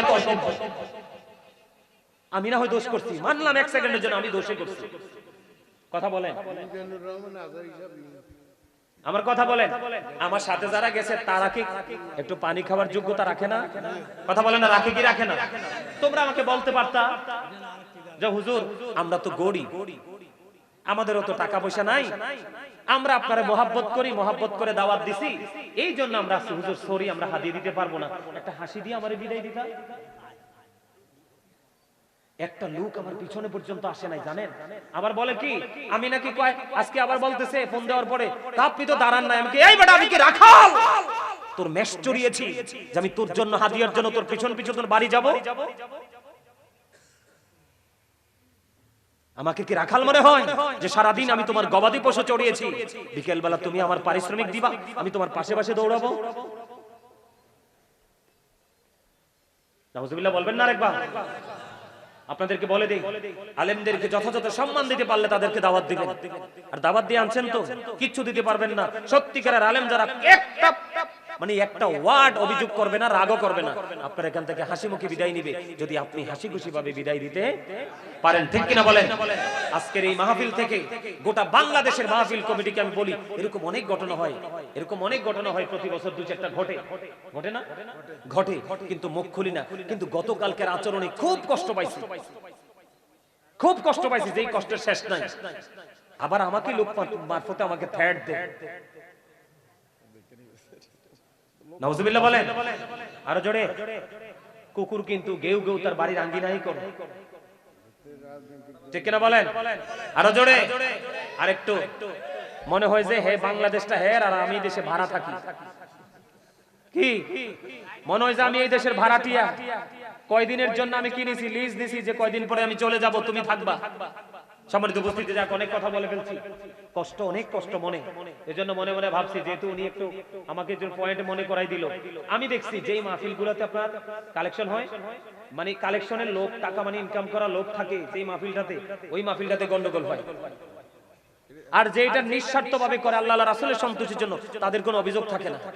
যাইয়া যদি হাজিরা দিয়েও চলে আসি, তাদের কোনো অভিযোগ থাকে না। সম্মানিত উপস্থিতি, সবাইকে বলছি, আপনারা সবাই সবসময় সচেতন থাকবেন, আলেমদেরকে সম্মান করবেন, ভালোবাসবেন, নিজে একদিন সম্মানিত হতে পারবেন, আল্লাহর দিদার পাবেন। আল্লাহ আমাদের সবাইকে কবুল করে নিন, সকল বলুন আমিন।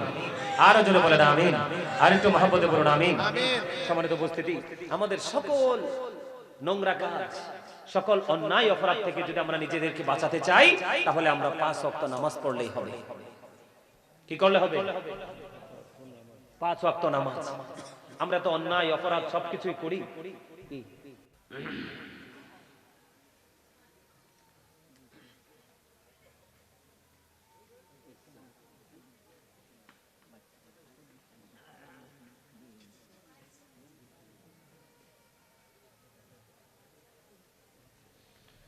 ও মাগো, অত্যন্ত স্পর্শকাতর একটা জিনিস দিছে আমারে, থাকোদের কই এলা আইছি জন, ঠিক না? হ্যাঁ, কইলে দামনি সবে হাসি দিয়া কোন কইতামনি, আরো জোরে, আরো জোরে হাসি দিয়া কইতে হইব। হাসি দিয়া না কইলে বুঝবো যে না, মনে কষ্ট আছে। এদিকে তাকান, উনি আমার কাছ থেকে একটা উত্তর জানতে চাইছে, উনি আমাকে সালাম দিছে। তবে সালামটা এইভাবে না, সালামটা পরিপূর্ণভাবে দিতে হবে। লিখিত দেন না মুখে দেন? যেহেতু তিনি সালামটা দিছে, বুঝে নাই, ওয়ালাইকুম আসসালাম বলেন সবাই। আরে কই, সালামের জবাব দিলে কি দোষ আছে না? ওয়ালাইকুম আসসালাম বলেন না, আলহামদুলিল্লাহ বলেন। সম্মানিত উপস্থিতি, উনি বলছে, জানতে চাইছে যে যেই কোনো সমাজে বিচারক যারা আছে, সর্দার যারা আছে, তারা ঘুষ খেয়ে বিচার করে, আছে না নাই? আরো জোরে।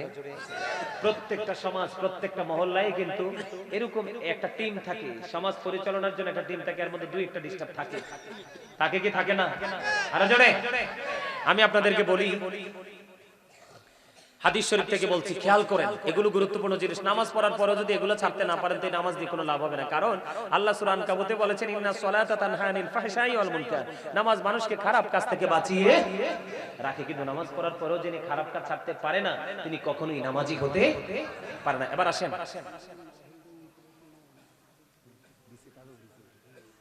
কমু আনে, এদিকে তাকান। আমার আপনার প্রাণের রাসূল তিনি বলে দিয়েছেন, ওয়াকিমুল ওয়াজনা বিল কিসতি ওয়ালা তুখসিরুল মিজান। আল্লাহ বলেছেন, তোমরা ন্যায্য ওজন কায়েম করো, ওজনে কম দিও না। তার মানে আপনি প্রত্যেকটা সেক্টরে সঠিক কাজ করবেন, বেঠিক কিছু করা যাবে না, ঠিক কিনা বলেন? এখন বিচার হলো, ও বন্ধু, এমন একটা গুরুত্বপূর্ণ জায়গা। আপনি সমাজের মধ্যে যদি একটা সত্য বিচার করতে পারেন, ন্যায়পরায়ণ ভাবে একটা বিচার করতে পারেন, তাহলে যিনি ন্যায় বিচার পাবে, উনি ন্যায়ের পথে থাকার কারণে আপনাদের কাছ থেকে পেয়েছে সম্মান। এটা দেখে সমাজের অন্যান্য মানুষগুলো সেই সম্মানের স্বপ্ন দেখবে। আর উল্টো দিকে যদি আমি যাই, যিনি অন্যায় করেছে, অপরাধ করেছে, জুলুম করেছে, ন্যায় বিচার করে নাই, আপনি যদি উনাকে কঠিন একটা শাসন করেন, উনার শাসনের পাশাপাশি আপনার সমাজের আরো যারা নোংরা মানুষ আছে, তারাও বন্ধু সতর্ক হয়ে যাবে, ঠিক কিনা বলেন? সত্যের পথে থাকলে সম্মান পাওয়া যায়, আর অন্যায় করলে, ও বন্ধু, অন্যায় করলে বিচারের আওতায় আসতে হয়, লজ্জা পেতে হয়। এই জন্য আপনার যারা ন্যায়পরায়ণ, তারাও বন্ধু উৎসাহিত হলো, আর যারা অন্যায় করতে করতে পথ চলেছে, তারা নিরুৎসাহিত হলো, ঠিক কিনা বলেন? এবার আসেন, আপনি যদি সমাজের মধ্যে ন্যায়পরায়ণ একটা বিচার করতে পারেন, বিচার যদি করতে পারেন, আল্লাহ রাসূল বলছে, তোমার দ্বারা যদি তুমি সত্য একটা বিচার তুমি প্রতিষ্ঠিত করতে পারো, একটা ন্যায় বিচার যদি তুমি প্রতিষ্ঠিত করতে পারো, তাহলে তুমি যেন 80 বছরের ইবাদতের চাইতে বড় ইবাদত করে ফেললে। জোরে বলেন না সুবহানাল্লাহ, আর জোরে বলেন না সুবহানাল্লাহ। তার মানে 80 বছরের ইবাদতের চাইতে উত্তম হলো একটা ন্যায় বিচার প্রতিষ্ঠিত করা। তাহলে সমাজে যারা দায়িত্ব পালন করে, তারা কতটা গুরুত্বপূর্ণ জায়গায় আছে, আছে না নাই? দাদা কি বলেন, আছে না? এই আমার দিকে তাকান। এবার আসেন, সবচেয়ে বাস্তব কথা হলো অনেক সময় কিন্তু বিচারকরা ফয়সালা দিতে বেকায়দায় পড়ে যায়। কেমন বেকায়দা? আমার দিকে তাকান। যেমন ধরেন, অপরাধীর দিকে কিন্তু সব সময় মানুষ বেশি থাকে, কারণ এটা পাওয়ারফুল থাকে। বিচারকরা বিচার করে সাক্ষীর উপর নির্ভর করে। কিসের উপর? সাক্ষীর উপর নির্ভর করে। বন্ধু, যারা বিচার করতে গিয়ে সাক্ষীর উপর নির্ভর করে বিচার করে, বিচার করতে গিয়ে দেখা যায় সাক্ষীর কারণে যিনি ফয়সালা পাওয়ার তিনি পায় না, যিনি সত্যিকারের জুলুম করেছে তার পক্ষে এটা চলে যায়। যায় কি যায় না? এটা কিসের কারণে হয়? এটা সাক্ষীর কারণে হয়। সেই ক্ষেত্রে আপনার আমার প্রাণের রাসূল বলে দিয়েছে, বিচারক কিন্তু জানে না তুমি যে অপরাধী, কিন্তু যিনি অপরাধ করলো না ওনার বিচার হলো, যিনি অপরাধী উনি বিচার থেকে বাহির হলো, রায়টা ওনার পক্ষে চলে গেল। এই জন্য আমার রাসূল বলেছে, তুমি রায় পাওয়ার কথা না, কিন্তু তুমি রায় পেয়েছো, কিন্তু বিচারকের কোনো কিছু করার নাই। বিচারকরা প্রত্যেকটা জায়গা নিরীক্ষণ করার মতো সেই সময় নাই। ও বন্ধু, সাক্ষীর উপর নির্ভর করে বিচার করে দিল, রায়টা তোমার দিকে দিয়ে দিল। আসলে রায় তো তোমাকে দেয়নি। আমার রাসূল বললেন, ভয়ঙ্কর জাহান্নাম যেন তোমাকে বরাদ্দ করে দিল। নাউজুবিল্লাহ বলেন না কেন? আরো জোরে বলেন। তাহলে প্রত্যেকটা জিনিসের কিন্তু একটা সিস্টেম আছে, একটা ক্লাস। এই ক্ষেত্রে কিন্তু বিচারকের কি নাই? কোনো দোষ। যিনি রায় নিল তিনি জাহান্নাম নিয়ে নিল। আর আরেকটা হলো বিচারক জেনে বুঝে সব কিছু জানার পরেও ঘুষ খেয়ে রায়টা দিয়ে দিল। আছে না নাই? যেমন এই রায়টা দিল কেমন? যেমন ধরেন আমাদের গ্রামের মধ্যে সবচেয়ে বেশি বিচার বসে জায়গা জমির সীমানা নিয়ে। কথা কন না কেন? সীমানা নিয়ে না, বাড়ির উঠান নিয়ে, এটা নিয়ে, গাড়া নিয়ে, রাস্তা নিয়ে, হয় কি হয় না?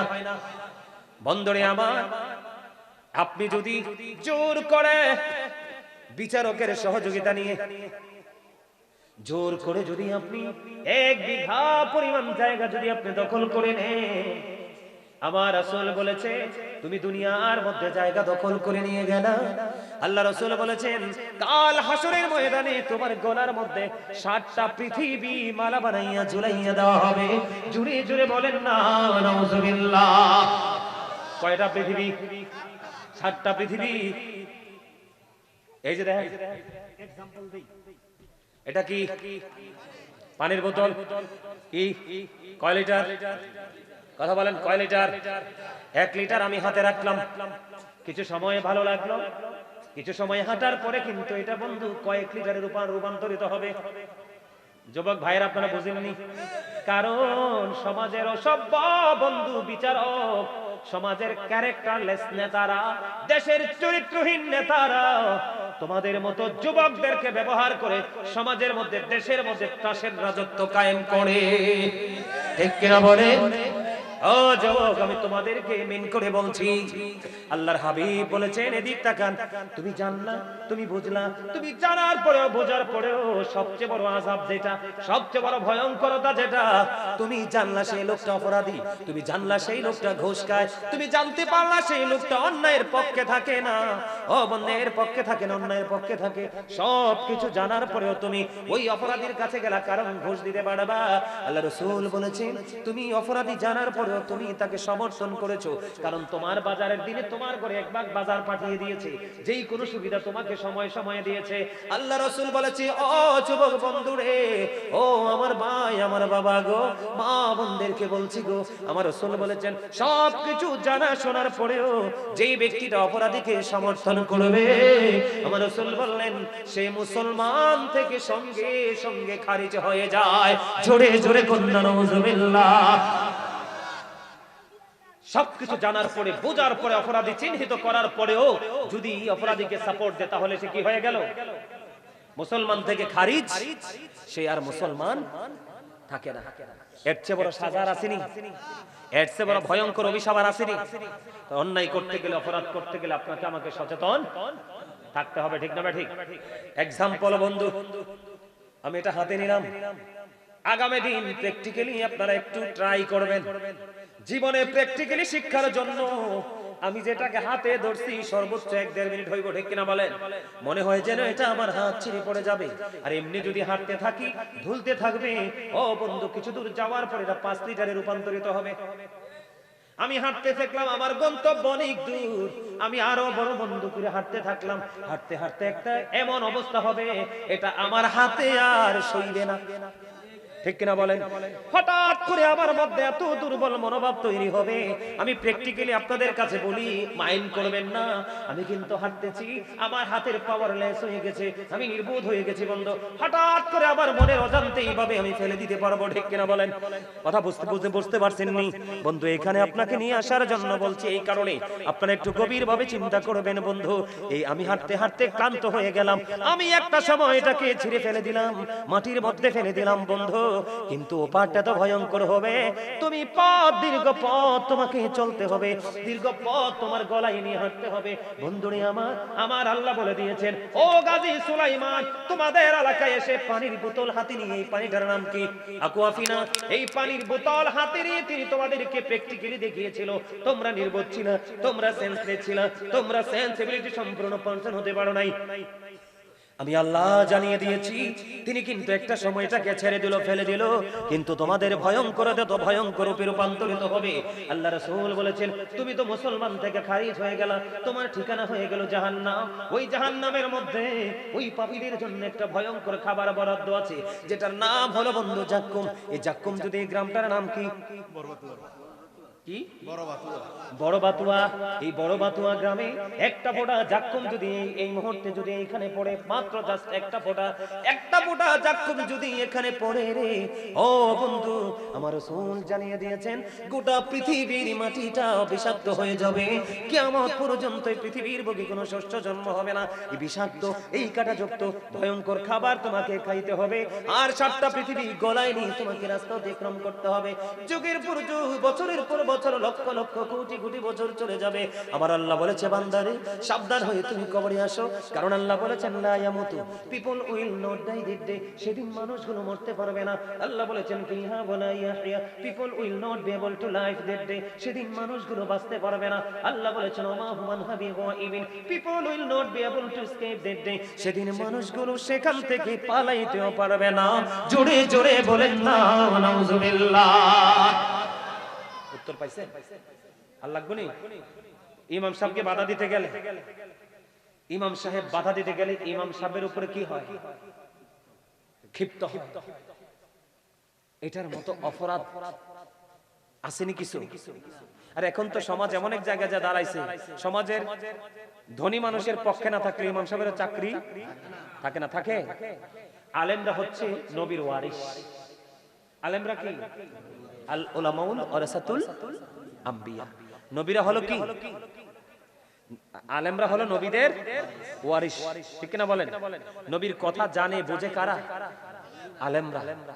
তুমি দুনিয়ার সবই করো, আলেমদের সাথে বেয়াদবি করো না। আলেমদের সাথে তুমি বেয়াদবি করলে তোমার দুনিয়াও শেষ, আখিরাতও শেষ। তার কারণ হলো আল্লাহ বলেছেন ইন্নামা ইয়াখশাল্লাহা মিন ইবাদিহিল উলামা। আল্লাহ বলেছেন পৃথিবীতে যত মানুষ আছে এর মধ্যে সত্যিকার অর্থে আল্লাহ রাব্বুল আলামিনকে ভয় করে কারা? আলেমরা। এই জন্য আলেমদের কথা তোমরা মানো, আর আলেমদের কথা যদি তোমরা না মানো তাহলে ওই কথা ঘুরে ফিরে একটাই, দুনিয়াও তোমার যাবে লাঞ্ছনার সাথে, আর আখিরাতে লাঞ্ছনার কোনো শেষ নেই। তবে ইমাম সাহেবরা, রিজিকের মালিক কে? আল্লাহর একটা নাম আছে না, রাজ্জাক। আপনার আমার রিজিক দেখে উসিলা খুঁজি আমরা দুনিয়া। তবে প্রত্যেকটা ইমাম সাহেবকে এখনই সচেতন হওয়া দরকার, সোচ্চার হওয়া দরকার। এই কারণে কোন পয়সাওয়ালা, কোন ধনী প্রভাবশালী মানুষের ইন্ধনে তিনি মসজিদের মিম্বরে দাঁড়িয়ে চাকরি করতে পারবে না। কারণ যেই ইমাম সাহেব সত্যকে গোপন রেখে ধনী লোকের সাথে হাত মিলিয়ে আপনার কি জানি চাকরি বাঁচানোর জন্য চাকরি করে, এই ইমাম সাহেবেরও নামাজ হবে না, কোন মুসল্লিরও নামাজ হবে না। ইমাম সাহেবরা শক্ত থাকতে হবে, প্রতিহত করার মনোভাব থাকতে হবে। তবে বিপদ চতুর্দিক দিয়ে। ইমাম শব্দ চাকরিটা করবে কি? ওই ইমাম সাহেবের তো সবচেয়ে শেষ সম্বল হলো তার এই চাকরিটা। কোন রকম মোটা ভাত মোটা কাপড় পরে তার জীবনটা চালায়, ঠিক না? ঠিক। এখন যে চাকরিটাও যদি চলে যায় সে কি করবে? কথা বুঝতে পারছেন? আরো জোরে, আরো জোরে। সত্যকে সত্য, মিথ্যাকে মিথ্যা হিসাবে চিহ্নিত করতে হবে, আপনার ভালো লাগুক বা না লাগুক। আমাদের সামাজিক যে অন্যায় অপরাধের পরিধি দিন দিন বাড়তেছে, ইমাম সাহেবগুলো যদি প্রত্যেকটা মসজিদে দাঁড়িয়ে শক্ত অবস্থানে দাঁড়ায়, তাহলে এই অন্যায় অপরাধ থেকে আমরা মুক্তি পেতে পারি, ঠিক কিনা বলেন? আল্লাহ আমাদের সবাইকে কবুল করে নিক, সকল বলেন আমিন, আরো জোরে বলেন আমিন। সম্মানিত উপস্থিতি, এই মাহফিলটা যে হয়, আচ্ছা এই মাহফিলটা যে আজকে হইছে, আপনারা খুশি না বেজার? আরো জোরে বলেন। আকবর আলী রিজভী সাহেবের উদ্দেশ্যে মাহফিলটা চলতেছে, তাই না? এই মাহফিলটা আগামী বছর হোক, এটা কি আপনারা সবাই চান? এই মাহফিলটা হোক আগামী বছর, আপনারা সবাই চান? এই আমি কিন্তু 10 মিনিট আপনাদের কাছে সাহায্য চাইবো, দিবেন? ওমা কথা কয় না, কিছু তো কয় না রে ইসমাইল, সবাই দিবে তো? এটা জোরে কইলে কি হয়? অন্তত আরেকটু ওয়াজ করা লাগবে, আরেকটু ওয়াজ করতাম নি? ওই যে একটু আগে না কইলাম, দুনিয়া এবং সন্তান সম্পদ দুইটাই অভিশাপ। কোনটা? যেটা না দিয়ে জমায়ে রাখে, আর যেটা জিকুতের জন্য দেয়, মসজিদে দেয়, মাদ্রাসায় দেয়, মাহফিলে দেয়, এতিমদেরকে দেয়, রাস্তার কাজে দেয়, যেটা সদকায়ে জারিয়া কিয়ামত পর্যন্ত কন্টিনিউ চলতে থাকে। এই বাবা মা চালাক, তার সব কাজে লাগবে।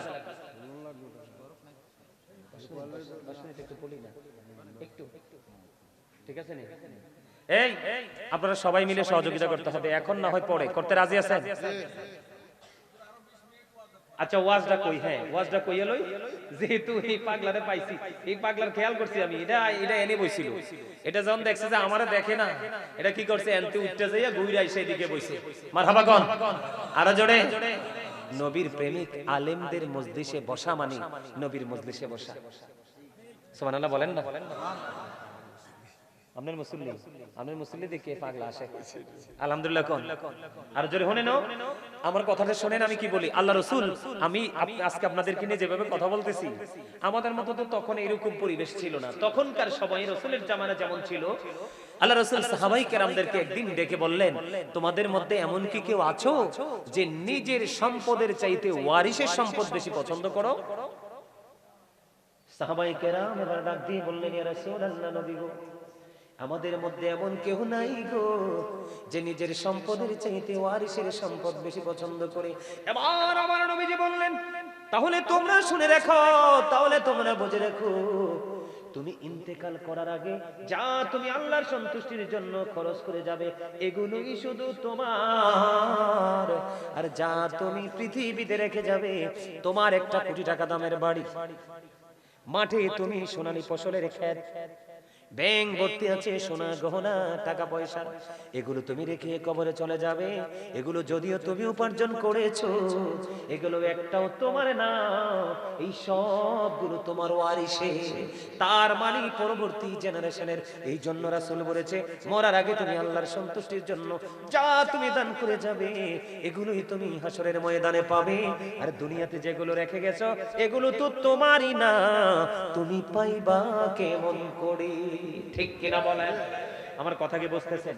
এক্সাম্পল দেই, আপনার দাদা যে চলে গেছে, এই এদিকে তাকান, বাবা যে কোটি কোটি টাকার সম্পদ চলে গেল, আমার চোখের সামনে একটা পরিবার আছে, আমার চোখের সামনে, আমার কুমিল্লা শহরের ভিতরে আমার চোখের সামনে আমি একটা পরিবার দেখছি। বন্ধু আমার কথা শুনেন, বাবা মা অনেক সম্পত্তি রেখে গেছে ছেলেদের জন্য, কিন্তু ছেলেদেরকে বানিয়ে গেছে বেকার।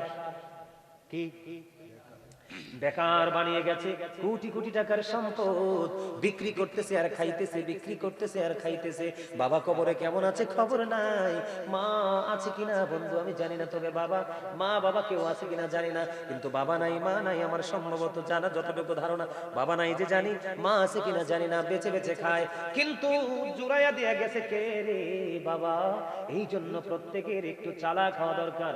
তোমার যতটুকু আছে এখান থেকে তুমি একটু করে দান করে যাও। আমি একটু এক্সাম্পল দিই, আল্লাহ রাসূল অসুস্থ সাহাবীকে দেখতে গেলেন, দেখতে যাওয়ার পরে নবীজিকে ডেকে ডেকে বললেন, ওই সাহাবী, ইয়া রাসূলুল্লাহ, নবী গো, ও প্রাণের নবী গো, আমার যে সম্পদ আছে আমি সবগুলো আল্লাহর সন্তুষ্টিতে খরচ করে দিতে চাই। নবীজি বললেন না, গভীরভাবে খেয়াল করেন কত গুরুত্বপূর্ণ। নবীজিকে বললেন, নবী গো, আমি সবটুকু খরচ করে দিব। নবীজি বললেন, না না না, সবটুকু খরচ করা যাবে না। ইয়া রাসূলুল্লাহ, তাহলে আমি অর্ধেক খরচ করে দিব গো। সমস্যা কি? এই সমস্যা কি? বিরিয়ানি খাইবা? তাহলে একটু ঘুরে টুরে আসো, আমি মোনাজাত দিলে সময় এসে। কারণ যে ওয়াজের মাঠে বসে কথা বলে তার তো টার্গেট বিরিয়ানি, কিরে ঠিক না? যে ওয়াজ শুনতে আসে সে তো একদম চুপচাপ নিবিড় ভাবে আলোচনা শুনবে আর ব্রেইনে সেটআপ দিবে। কারণ আজকের এই মাহফিল যারা বুদ্ধিমান তাদের জন্য, যারা স্টুপিড তাদের জন্য নয়। আজকের এই মাহফিল যারা সেন্স এবিলিটি সম্পন্ন পারসন তাদের জন্য, যারা সেন্সলেস তাদের জন্য নয়। আজকের এই মাহফিল, আজকের ইনস্ট্রাকশন যারা বুদ্ধিমান বিবেকবান তাদের জন্য, যারা বিবেকহীন তাদের জন্য নয়। বুঝে নিতে হবে। শিক্ষা প্রতিষ্ঠানে কি সবাই যায়? কথা বলে না যায়? তোমরা তো আজকে সবাই ক্লাসে আসছো, তোমরা সবাই স্টুডেন্ট, আমি তোমাদের টিচার, আমি তোমাদেরকে টিচিং দিচ্ছি। পৃথিবীর স্টুডেন্ট ক্লাসে গেলে তোমরা শুধু দুনিয়ার শিক্ষা অর্জন করতে পারো, আর এখান থেকে তোমরা দুনিয়া এবং আখেরাত দু জাহানের ক্লাস করতেছো। এর চেয়ে বড় গুরুত্বপূর্ণ ক্লাস কি আর হতে পারে?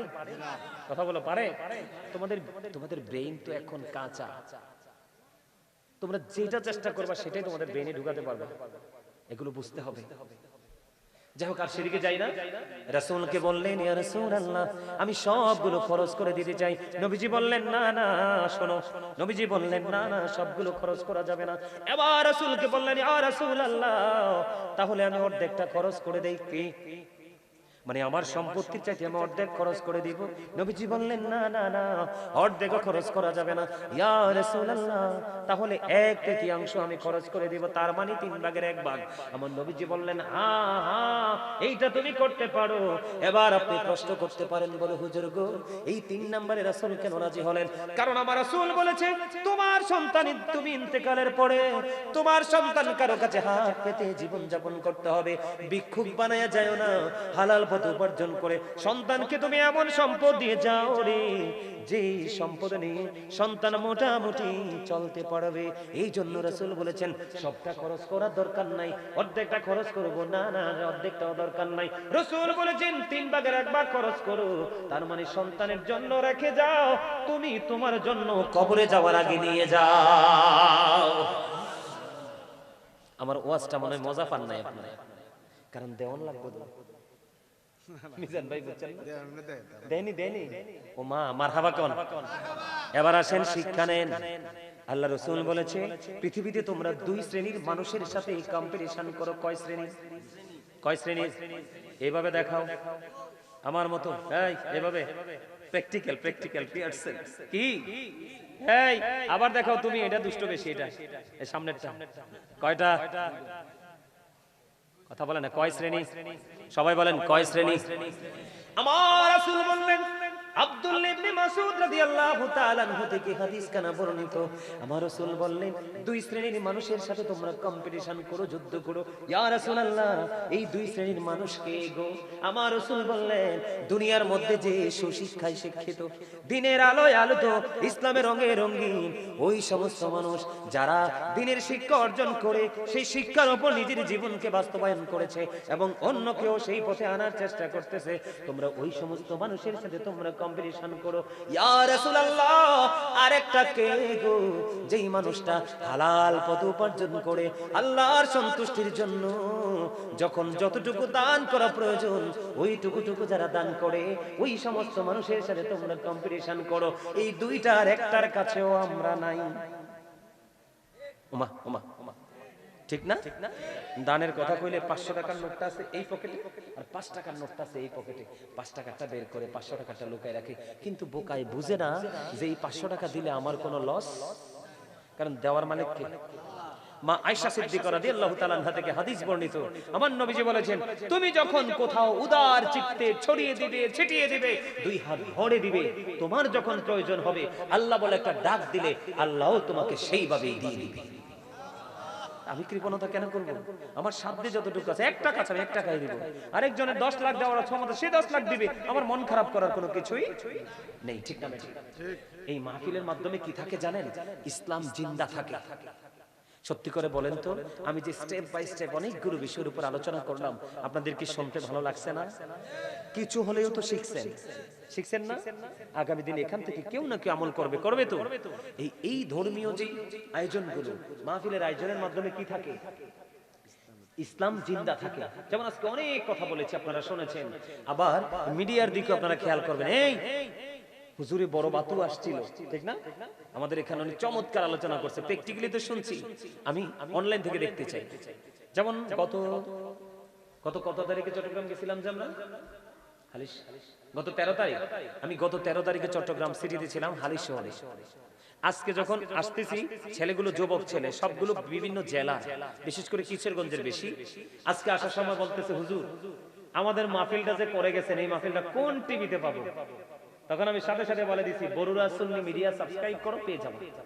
যে খুশি হয়েছে, এজন্য বলছি আমার আলোচনাগুলো এখানে একলগে করছি, একসাথে করেছি, কিন্তু এই মিডিয়াগুলো টপিক আকার আলোচনাগুলো মিডিয়াতে আপলোড দিবে। যেমন নারীরটা নিয়ে একটা টপিক হবে, পুরুষেরটা নিয়ে একটা টপিক হবে, জিকির নিয়ে একটা টপিক হবে, হিংসা অহংকার নিয়ে একটা টপিক হবে, তারপরে ওই যে আপনার ন্যায় বিচার নিয়ে একটা কথা বললাম, এটা একটা টপিক হবে, এরপরে দান সাদকা নিয়ে যে একটা কথা বললাম, এটা একটা টপিক হবে, আর এখন যে একটু আপনার ওই যে মাঝখানে যে বেয়াদবটা নিয়ে একটা কথা বললাম, এটা হবে প্রথম টপিক, তাই না? আগামীকালকে তোমার প্রথম কাজ কি? সভা কথা বলে না, বেয়াদবের মুখোশটাকে উন্মোচন করে দেওয়া, তাই না? সে আমাকে থ্রেট দেয়, কত বড় দুঃসাহস, তার স্পর্ধা কত। আবার কন্যা একবার নাউজুবিল্লাহ। আরে দাদা বসে থাকতে থাকতে কষ্ট হইতাছে, দাদা ছুটি দিয়ে দিতেছি অল্প কিছুক্ষণ। বলেন এখন আমার শ্বাস একদম শেষ প্রান্তে। জি একটা গজল আমি শুনিয়া কোনটা আপনারে আই মনে মনে কই। আচ্ছা আচ্ছা আচ্ছা আচ্ছা গজল কোনটা? আচ্ছা কোনটা কন্যা কি জানি তোর মনে করতে পারতেছ না। মদিনারি মাটি যদি মোরা হইতাম, মদিনারি মাটি যদি মোরা হইতাম, নুরি নবীকে বুকে লইয়া রাখিতাম, আল্লাহুম্মা সাল্লি আলা মুহাম্মাদ ওয়া আলা আলি সাইয়্যিদিনা মুহাম্মাদ ওয়া আলা সবাই সাইয়্যিদিনা মুহাম্মাদ। কারবা বাড়ি কারবা ঘর কারবা কি কারবা বাড়ি কারবা ঘর কারবা কি, যখনই চলিয়ার যাবে প্রাণ পাখি, আল্লাহুম্মা সাল্লি আলা মুহাম্মাদ ওয়া আলা আলি সাইয়্যিদিনা মুহাম্মাদ ওয়া আলা আলি সাইয়্যিদিনা মুহাম্মাদ। কান্দায়ো না প্রাণীর নবীকে, কান্দায়ো না প্রাণীর নবীকে, নবীকে কান্দাইলে কাঁদবা হাসুরে, আল্লাহুম্মা সাল্লি আলা মুহাম্মাদ ওয়া আলা আলি সাইয়্যিদিনা মুহাম্মাদ। ওয়াইসো ভবে যাইতে হবে কবরে, ওয়াইসো ভবে যাইতে হবে কবরে, হিসাব নিকাশ দিতে হবে হাসরে, আল্লাহুম্মা সাল্লি আলা মুহাম্মাদ ওয়া আলা আলি সাইয়্যিদিনা মুহাম্মাদ। কবরের খবর যদি মানুষ জানি তো কবরে খবর যদি মানুষ জানি তো ঘরে বাড়ি চাও আর সবাই পালাই তো আল্লাহুম্মা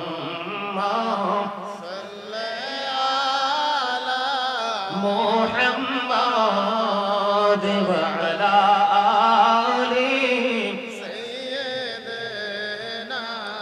মুহাম্মাদ ওয়া আলা আলি سيدنا মুহাম্মাদ মদিনারি মাটি